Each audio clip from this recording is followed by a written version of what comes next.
사도행전 오늘 말씀입니다. 사도행전은 우리가 새벽에 강해로 살펴보고 있지요. 그러나 새벽에만 나누기에는 참 아쉬운 본문들이 많습니다. 그래서 그 본문 중에 오늘 하나를 택하여서 오늘 여러분들과 함께 나누었으면 하는 마음으로 말씀을 준비했습니다. 사도 바울이 이제 3차 전도 여행까지 전도의 막바지에 들어섰습니다. 3차 전도 여행에 오랜 시간을 에베소에서 이제 보내게 되었는데, 그곳은 여러분, 에베소는 길게 목회를 한 이유가 있어요. 그곳은 우상도 많고 사람들이 허영심도 많고 또 사치스럽기도 하고 또 음란한 도시였습니다. 그래서 복음이 전해져야 할 상당한 이유가 있었습니다. 그런데 그런 곳에서 여러분 복음을 전했는데, 그 복음이 에베소의 어둠과 제약의 문화에 살고 있던 그 사람들에게 복음이 전해지면서 그들이 그 복음을 받아들이고 삶이 완전히 하나님 나라의 삶과 질서로 바뀌게 되는 일들이 그 에베소 교회 교인들 안에, 에베소 사람들 안에서 있어지게 된 것이에요. 복음이 들어가는 곳에는 여러분 분명히 개인의 제약뿐만 아니라 시대의 문화를 바꾸기도 하고 사회의 질서를 바꾸기도 합니다. 이게 복음의 능력입니다. 하나님의 말씀의 능력입니다. 대표적인 예가 여러분 우리나라죠. 우리나라에 복음이 들어오기 전에, 복음이 들어오기 전에 우리나라가 어땠습니까? 참 삶이 공고했습니다. 그런데 그 복음이 들어옴으로 인하여서 공고한 삶을 살아가던 사람에게 첫 번째는 위로가 되었고, 두 번째는 그때 당시만 해도 우리 사회의 질서가 여러분 신분제도였습니다. 그런데 복음이 들어와서 여러분 그 신분제도가 깨지게 됩니다. 더 나아가서 복음을 받아들이고 있는 사람들이 나라를 걱정하기 시작합니다. 그래서 계몽운동을 주장하고 또 민주화 운동을 주장하고 또 우리나라의 독립운동을 주관하게 됩니다. 이런 일들이 복음을 가지고 있는 사람들에게서 일어납니다. 이만큼 여러분 복음이라고 하는 것이 능력이 있고 우리를 변화시킬 수 있는 그 큰 힘이 있다는 것을 오늘 에베소 교회를 통해서 또 우리의 삶을 통하여서 우리가 볼 수 있는 것이죠. 이처럼 복음이 전해진 곳에는 개인과 사회의 영적인 파동과 변화가 반드시 있습니다. 여러분 어떠십니까? 믿으십니까? 복음이 전해지면 여러분 개인과 사회에 반드시 영적인 파동과 변화가 있습니다. 여러분 믿으신다고 했죠? 네, 여러분 믿으신다고 했습니다. 네, 이제 나중에 봅시다. 오늘 예배 이후에, 설교 이후에 한번 봅시다. 영적인 파동이 있는지 없는지 여러분 한번 보겠습니다. 그런데 이런 여러분 긍정적인 면도 있지만 분명히 여러분 개인과 사회의 파동으로 여러분 탁 부딪히게 되면 반대하는 파동이 분명히 일어납니다. 에베소도 여러분 마찬가지였습니다. 사도 바울의 전도 여행도 여러분 마찬가지였습니다. 1차에서 3차까지 열심을 다해 하나님의 말씀을 증거하고 변화되는 사람도 많았습니다. 그런데 그와 동시에 반대하는 사람들도 많이 일어났습니다. 바울을 잡으려고 하는 사람들, 그 도에 반대하는 사람들이 반대 소동을 일으키기도 하고 했습니다. 그래서 사도 바울이 그 소동을 피해서 또 다른 동네로 가고, 그 동네에서 복음 전하고, 또 소동이 일어나면 또 다른 동네로, 그것을 피하여서 또 다른 동네로 가고, 이렇게 전도 여행이 여러분 이루어진 겁니다. 내가 어디 가야 되겠다 꼭 집어서 계획한 게 아니에요. 파동이 일어나서 반대가 일어나니까 피하려고 또 어디 갔다가 거기에서 복음 전하고, 또 피하려고 어디 갔다가 또 거기에서 복음 전하고, 이게 사도 바울의 전도 여행의 모습이었어요. 딱 정해서 어디 내가 여기 저기 이렇게 다녀와야 되겠다, 이게 없었어요. 그냥 복음 밖에 피해서 떠났던 곳에, 그곳에서 복음 전하고 했던 그런 일들인 거예요. 에베소도 여러분 마찬가지였어요. 에베소도 고린도, 아테네 이런 곳에서 반발이 있었기 때문에 에베소로 이렇게 넘어와서 에베소 교회에서 이제 복음을 전하게 된 것이죠. 에베소에서 여러분 3년 동안 사도 바울이 목회를 했는데 이곳에서도 여러분 소동이 일어납니다.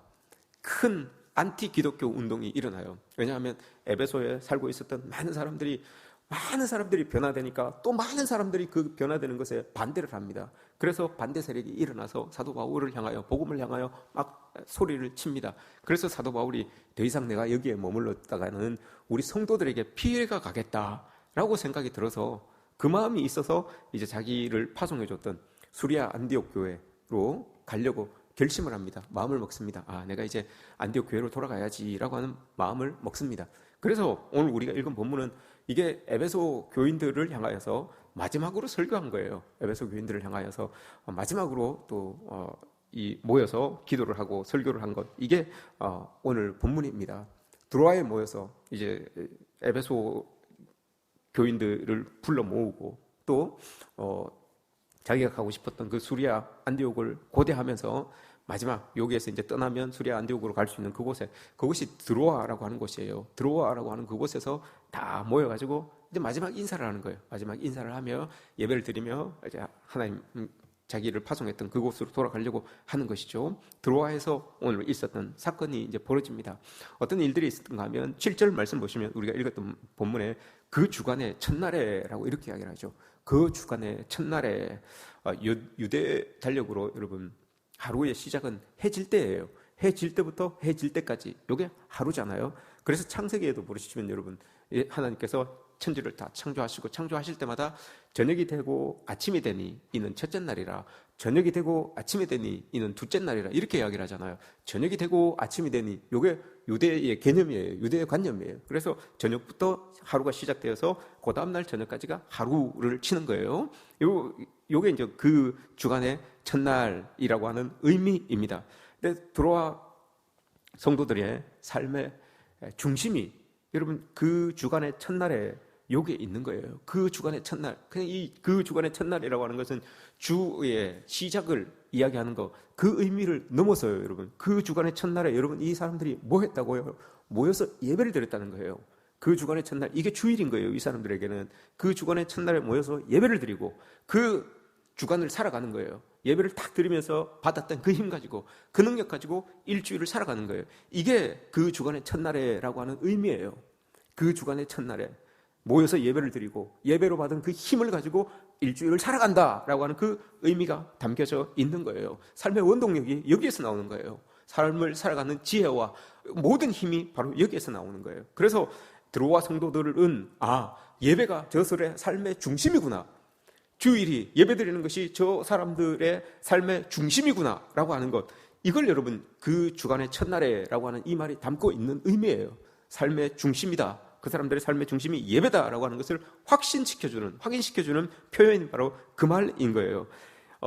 이것이 여러분 우리들에게도 예배에 대한 본질적인 질문이 되어야 됩니다. 여러분 어떻습니까? 좀 전에 복음이 들어가면 개인과 사회와 파동이 생긴다고 했습니다. 여러분들에게 질문을 한번 해봅시다. 여러분들의 삶의 그 주간의 첫날에처럼 삶의 첫날은 여러분 언제입니까? 여러분들의 삶의 중심은 여러분 정말 예배가 맞습니까? 이걸 물어보는 거예요. 그 주간의 첫날에라고 하는 그 말 안에는 여러분 이런 물음이 담겨져 있는 거예요. 정말 드로아 성도들처럼 내 삶의 첫날이, 주간의 첫날이 바로 예배가 맞나? 주일이 맞나? 내 삶의 중심이 예배가 맞나? 예배 드리는 게 맞나? 그럼 이걸 우리가 마음속에 질문을 가져야 되는 거예요. 이게 그리스도인들인 거예요. 사도 바울은 드로아 성도들과 여러분 다시 만날 수 없어요. 이제 떠나가면 다시 만날 수 없어요. 그래서 그들을 모아놓고 전심을 다해서 예배를 드리는 거예요. 전심을 다하여 하나님 앞에 예배를 드립니다. 성도에 대한 그 사랑과 열정, 이걸 가지고 사도 바울이 지금 예배를 드리고 있는 거예요.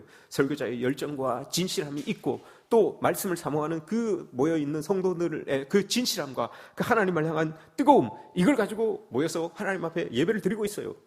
그러니 여러분 그 예배 공간이 얼마나 뜨겁겠습니까? 얼마나 여러분 열정적이겠습니까? 다시는 듣지 못할 저 하나님의 말씀, 그리고 그 말씀을 통하여서 변화되고 막 이렇게 뜨거워지는 그 열기 속에 있는 그 성도들, 이 공간이 지금 그걸로 가득 차 있는 그런 상황이에요. 그러다 보니 여러분 설교가 밤중까지 길어집니다. 7절 말씀을 보시면 밤중까지 계속하였다. 설교가 계속됩니다. 열정도 있고 전하는 사람의 열정과 듣는 사람의 그 막 하나라도 더 듣고자 하는 그 마음과 이게 여러분 합쳐져서 사도 바울이 설교를 길게 합니다. 아주 길게 해요. 그날 밤까지 해요. 사도 바울이 그 설교를 여러분 길게 했어요. 밤까지 했어요. 밤까지 했어요. 그런데 문제가 있어요. 문제가 뭔 문제가 있는가 하면 고린도후서 11장 6절을 보시면 사도 바울이 자기를 향해서 이렇게 말합니다. 여러분, 나는 말을 잘 못해요. 말이 좀 어눌합니다. 그런데 내가 지혜는 아주 뛰어나잖아요. 이렇게 이야기를 합니다. 내가 머릿속에 있는 것을 여러분들에게 다 제대로 말을 다 못해요. 이게 내 약점입니다. 이렇게 이야기를 하잖아요. 고린도서 11장 6절 말씀을 보시면 내가 말에는 졸하나 오늘날로 보면 부족하나 이 말이에요. 내가 말에는 좀 부족하지만 내 지식은 여러분 많은 거 여러분 알잖아요. 라고 이렇게 이야기를 합니다. 정말 지식은 많아요. 이 사람은 여러분 헬라의 사상을 저변에 있었던 헬라의 사상을 헬라의 철학을 가지고 반발한 사람이에요. 사도 바울이. 그러니 여러분 얼마나 지혜롭겠습니까? 그리고 이 사람은 히브리인 중에 히브리인이라고 그러잖아요. 그 말의 뜻은 구약의 율법을 달달 외워서 다 안다는 의미예요. 거의 다 알고 있는 사람이 사도 바울인 거예요. 그리고 또 하나 사도 바울의 스승이었던 가말리엘, 그 사람이 여러분 이 사도 바울의 스승님이에요. 선생님이에요. 그러니 얼마나 폭넓게 얼마나 다양한 부분에 아는 것이 많았겠습니까? 그 많은 것들을 말만 잘하면 여러분 쫙 술술술술 다 풀어낼 수 있을 텐데 말을 잘 못하니까 이걸 풀어내지 못하는 거예요, 사도 바울이. 그런데 그런 말을 가지고 이야기를 해도 다 알아듣는 거예요. 진심이 담겨져 있고 진실이 담겨져 있고 열정이 있으니까, 듣고자 하는 마음이 있으니까 여러분 그렇게 다 듣는 거예요. 문제가 되지 않아요. 아무리 길게 해도, 말이 어눌하고 말이 전달력이 부족해도 여러분 다 알아들어요. 여러분 거시기에서 전라도 분들은 거시기 하니까 우리 좀 거시기 합시다. 알아들어요. 거시기, 좀 거시기 하니까, 조금만 더 좀 거시기 하면 좀 거시기 하겠다. 다 알아들어요. 이 사람들은 알아들어요. 여러분 우리도 알아들어요. 가가 알아들으시잖아요. 이런 거예요. 다 알아듣는 거예요. 이런 부분들이 있다고요. 사도 바울이 아무리 말에는 졸하지만 전하고 싶은 마음이 있고 듣고 싶지 않은 의지가 있고 하니까 이거 다 알아듣는 거예요. 그런데 너무 길게 갔어요. 밤까지 갔어요. 그러다 보니 다른 사람들은 막 열심을 다하여 듣고 있겠죠. 그때 오늘 주인공이라고 이야기할 수 있는 유두고라고 하는 청년이 쑥 들어옵니다. 쑥 들어와서 말씀을 듣는 거예요. 그 막 뜨거운 열기 속에 있는 그 문을 살짝 열고 들어오니까 벌써 꽉 찼어요. 자리가 꽉 차가지고 이거 어디 앉아야 되나? 자리가 없는 거예요. 그래서 저 3층, 지금 저기 우리 젊은 친구들이 앉아있는 저곳에 올라갔어요. 저기도 꽉 찬 거야. 그래서 창문에 삐집고 들어가고 창문 턱에 이렇게 앉아있었던 거예요. 문턱에, 창문 턱에 이렇게 앉아있었던 거예요. 거기가 제일 이제 자기가 앉을 수 있는 공간이 거기밖에 없는 거예요. 막 이 청년이 뭐 하다 온 청년입니까? 유투쿠스라고 하는 말이에요. 이 말의 이름의 뜻을 보면 여러분 행복이에요. 복이에요.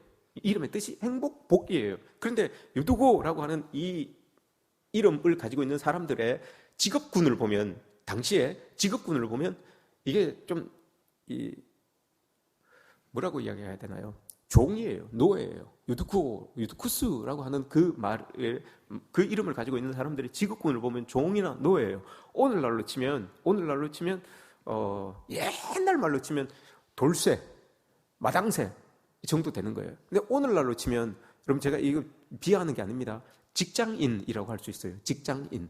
오늘날로 치면 누구에 속해서 열심히 일하는 사람, 직장인이라고 할 수가 있습니다. 이 사람이 열심히 일하다가 여러분 이제 퇴근을 하고 온 거예요. 퇴근을 하고 온 건데 믿음이 있어요. 또 이 사람이 믿음이 있어서 예배를 드리고 있는데, 평소 같으면 예배가 끝났는데 사도 바울이 길게 해가지고 예배가 계속 되고 있는 거예요. 그걸 듣고 온 거예요. 막 열심히 일하다 보니까 여러분 시간도 많이 늦었고, 근데 예배를 드린다고 하니 막 옷도 못 갈아입고 땀 냄새도 나고 그랬을 거예요. 근데 예배당 문을 열고 들어가니까 자리는 꽉 차 있고 사람들은 막 많고 열기도 막 엄청나고, 그래서 올라가서 난간에 이렇게 앉아 있었던 거예요. 근데 시간이 지나고 하다 보니까 여러분 보세요. 오늘 본문에서 8절 말씀 보시면 등불을 막 밝혔다고 하잖아요. 사람들이 많이 운집해 있고 저녁이고 막 열기가 있고 공간이 협소하니까 여러분 이 안에 공기들이, 등불을 많이 켜놓으니까 공기들이, 산소가 여러분 불에 자꾸 타버리는 거예요. 그래서 산소가 없어지잖아요. 산소가 없어지면 자연히 졸음이 오게 되어 있어요. 여러분 우리 다 그런 거예요. 그래서 여러분 우리가 하품을 하는 이유가 뭡니까? 내 몸에 산소가 없으니까 한꺼번에 공급하기 위해서 하품을 하는 거예요. 그 이유잖아요. 산소가 없어지니까 유두고가 얼마나 피곤했겠습니까? 열심히 일하고 왔잖아요. 피곤한 몸을 이끌고 왔는데 막 이 사도 바울 선생님께서 설교를 또 길게 하시지. 그러니까 몸이 피곤해서, 너하고 피곤해서 견디지를 못하는 거예요. 막 견디려고 애를 썼겠죠. 애를 쓰고 하는데 견디다 못하다가 그냥 깊이 졸다가 뚝 떨어진 거예요. 창문 창틀에서 자다 뚝 떨어진 거예요. 뚝 떨어졌는데 아이고야, 머리는 안 깨졌어. 그래도 피는 안 났는 것 같아요. 머리 뚝 떨어져갖고 죽었어요. 한 방에 죽었어요. 아주 깔끔하게 딱 죽었어요. 이걸 여러분, 이 본문 해석을 잘못하면 안 됩니다. 어떤 설교를 이렇게 하면 안 됩니다. 설교하는데 졸면 늘 어떻게 되는지 알지? 이렇게 설교하시면 안 됩니다. 이렇게 설교하시면 그건 본문을 오용하는 거예요. 본문을 오용하는 거예요. 어떻게 되는지 알지? 유두고가 어떻게 됐어? 이렇게 이야기를 하면 안 되는 거예요. 그렇게 되면 안 돼요. 여러분, 다시 한번 질문해 보겠습니다. 삶이 참 고돼요. 힘들어요. 어려워요. 그럴 때 유두고가 여러분 행복이라고 했잖아요. 뜻이 복이라고 했잖아요. 행복을 찾아서, 복을 찾아서 열심히 살았던 사람이에요. 유두고가, 그죠? 그런데 너무 피곤하고 너무 힘들어요. 그럼에도 불구하고 교회에 와서 예배를 드리고 있어요. 하나님의 말씀을 듣고자 합니다. 여러분들에게 질문합니다. 여러분들은 피곤하고 힘들고 고되고 할 때 제일 먼저 마음속에 탁 이렇게 떠오르는 공간이 여러분 어디입니까? 어디에 가서 무엇을 하시면서 회복을 얻고 여러분 이 몸에 활기를 얻습니까? 첫 번째로 찾아가는 고되고 힘들고 어려울 때 마음에 툭 떠오르고 첫 번째로 찾아가는 그곳이 안타깝게도 여러분들의 성소입니다. 그곳이 여러분 노래방이면 노래방이 여러분들의 성소예요. TV 앞이면 TV 앞이 여러분들의 성소예요. 어디 당구장이면 당구장이 여러분들의 성소인 거예요. 어렵고 힘든데 내 마음속에 툭 들어서 그곳을 제일 처음에 그 마음을 가지고 제일 처음 찾는 그곳이 여러분들의 성소가 됩니다. 그래서 여러분 그 주간의 첫날에라고 하는 말이 나오는 거예요. 유두고 참 여러분 우리 똑같잖아요. 우리하고. 그도 여러분 행복을 위하여서 복을 위하여서 열심히 살아가잖아요. 우리도 여러분 다 직장인으로서 행복을 위하여 복을 위하여 열심히 살아가잖아요. 근데 그 삶이 여러분 공고하잖아요. 힘들잖아요. 어렵잖아요. 피곤하잖아요. 그때 여러분 유두고가 어디를 찾습니까? 성전을 찾잖아요. 예배를 드리잖아요. 예배를 드리면서 힘을 얻잖아요. 이걸 위해서 온 거예요. 참 고되고 힘들지만 여러분 예배당에 나와가지고 졸면서도 예배를 드리고 있어요. 여러분들이 그렇잖아요. 우리가 그렇잖아요. 여러분 삶의 자리에서 참 힘들고 어렵지만 쉬고 싶지만 집에서 오늘은 쉬고 싶지만 그 몸을 이끌고 주님 앞에 나와서 예배 드리잖아요. 이게 여러분 하나님 보시기에 얼마나 아름다운 모습이겠습니까? 얼마나 여러분 참 복된 모습이겠습니까? 근데 여러분 우리 육신이 연약하여서 졸 수 있어요. 졸면 뭐 어때요? 우리는 떨어지지 않아요. 떨어지지 않게 창문 다 해놨잖아요. 졸아도 돼요. 여러분 누가 조는 거 가지고 뭐라고 그럽니까? 괜찮아요. 오늘 본문에서도 이야기하잖아요. 조는 거에 유두고가 조는 거에 대해서 누가 뭐라고 이야기합니까? 떨어져서 죽었기에 예배가 진행되지 않으니까 이제 사람들이 쑥덕거리기 시작하는 거죠. 졸면서 떨어졌다는 것에 대하여서 누가 이야기합니까? 아무도 이야기하잖아요. 왜냐? 그 삶이 여러분 자기들의 삶이기 때문에 그러잖아요. 자기들도 그런 삶이에요. 다 그런 삶을 사는 사람들이 그게 모여서 지금 예배를 드리고 있는 거예요. 그 첫날에, 그 주간의 첫날에 모여서 하나님으로부터 이 피곤한 인생들 힘을 얻기 위하여서 여러분 그곳에 모여서 예배 드리고 있는 거예요. 그 자리에 하나님이 은혜를 공급하여 주시고 그 새 힘을 공급하여 주시는 거잖아요. 그 모습이 지금 보여지는 거예요. 근데 안타깝게도 예배를 드리다가 뚝 떨어져 죽었어요. 유두고의 삶이 예배가 중심이었는데 그 예배를 중심으로 예배에서 힘을 얻고 살아갔던 유두고였는데 뚝 떨어져 죽었어요. 사람들이 여러분 난리가 났어요. 그 뜨겁던 그 예배의 현장이 싸늘하게 식어집니다. 그리고 오늘 말씀에서 뭐라고 이야기합니까? 사람들이 여러분 떠들기 시작하였다라고 이렇게 이야기합니다. 떠들기 시작하였다.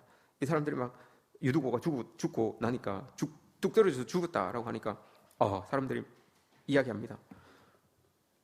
큰일 났다 이제 막 떠들기 시작합니다. 막 왜 그래 창문에 창택에 걸터 앉아서 그 예배를 그렇게 드리고 있어 말이야. 정신 바짝 차리고 예배를 드리지. 또 바울 선생님은 왜 설교를 그렇게 길게 해가지고 말이야 20분만 하면 될 걸 30분 40분 해가지고 그거 알아듣지도 못하는 말씀을 해가지고 그렇게 떨어져서 죽게 만드냐 말이야. 이런 말이 안 나왔겠습니까? 떠들기 시작했어요. 사람들이 그 분위기가 막 술렁술렁하기 시작했어요. 그때 사도 바울이 여러분 뭐라고 합니까? 떠들지 마십시오. 생명이 아직 그에게 있습니다. 라고 이렇게 말을 합니다. 왜 여러분 사도 바울이 이렇게 이야기를 했을까요? 그리고 나서 사도 바울이 뭐라고 합니까? 내려가서 그에게 여러분 이렇게 엎드립니다. 그에게 이렇게 엎드립니다. 그런데 여러분 요 10절 요 말씀이 참 중요해요. 이게 여러분 예수 그리스도께서 우리에게 오셔서 하셨던 사역의 모습이에요. 내려가서, 바울이 여러분 강단에서 내려가서라고 이렇게 이야기를 하잖아요. 내려가다라고 하는 게 이게 성육신이에요. 빌립보서 2장 6절 7절에서 말씀하시는 거. 그는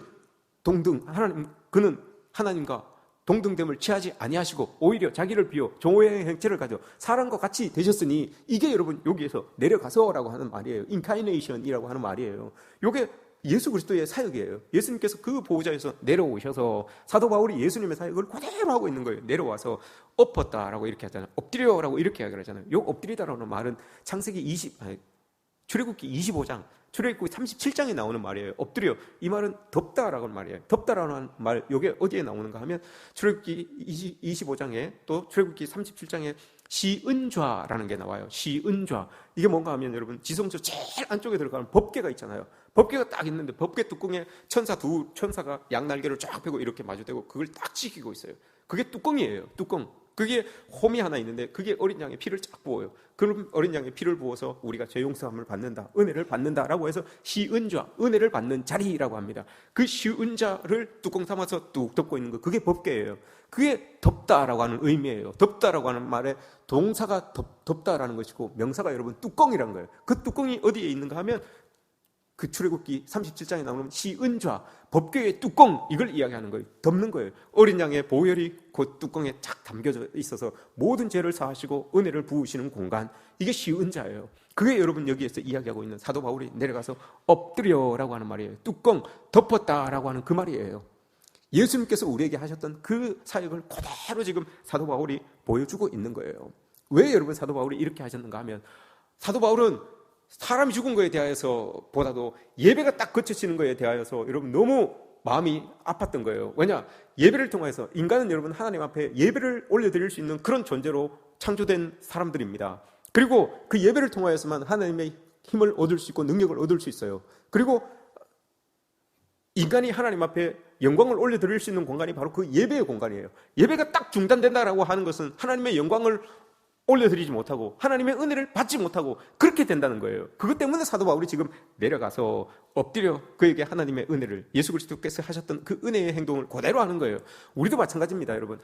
예수님이 이 땅에 내려오지 아니하셨으면 우리가 여러분 하나님 앞에 영광을 올려드리지 못해요. 그리고 하나님의 은혜를 우리가 받지 못해요. 그것 때문에 예수님께서 이 땅에 오셔가지고 우리를 위해서 돌아가신 거잖아요. 그 사역을 사도 바울이 그대로 지금 하고 있는 거예요. 그 사역을 하고 있는 겁니다. 여러분 보십시오. 그 예배가 왜 멈췄습니까? 근본적으로 왜 멈췄습니까? 피곤함이 제일 원인이잖아요. 피곤함 때문에 이 예배가 딱 그쳐진 거예요. 잘 보십시오, 여러분. 우리가 예배를 등한시하는 이유가, 첫 번째 이유가 여러분 뭡니까? 내가 피곤해서, 내가 귀찮아서, 내가 가기 싫어서. 여러분 이거 그냥 우습게 생각하시면 안 됩니다. 오늘 말씀에서 예배가 딱 그쳐진 가장 근본적인 이유가 여러분 유두고의 성도였어요. 유두고의 피곤함 때문에 그랬어요. 근데 사도 바울은 그 피곤함으로 인하여서 예배가 딱 멈춰지는 것을 너무너무 여러분 싫어했어요. 그래서 내려가서, 예수님처럼 내려가서 예배가 멈춰지는 것에 대하여서 내려가서 그들을 덮어서 그를 다시 회생시켜 내는 거예요. 예수님께서 우리에게 원하시는 게 바로 이런 거라고요, 여러분. 삶의 자리에서 행복을 추구하면서, 복을 추구하면서 삶의 자리에서 열심히 최선을 다하여 살아가는 그 성도의 모습 참 좋고 아름다운데, 그것으로 인하여서 피곤하여서 예배를 등한시하게 되면, 공고하여서 예배를 등한시하면 하나님으로부터 오는 은혜는 여러분 어떻게 할 겁니까?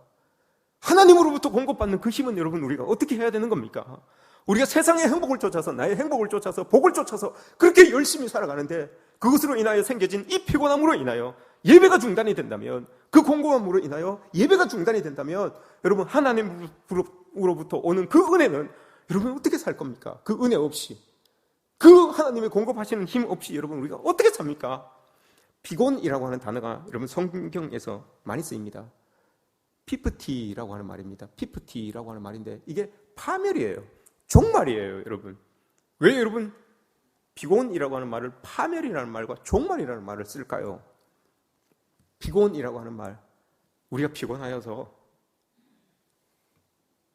하나님 앞에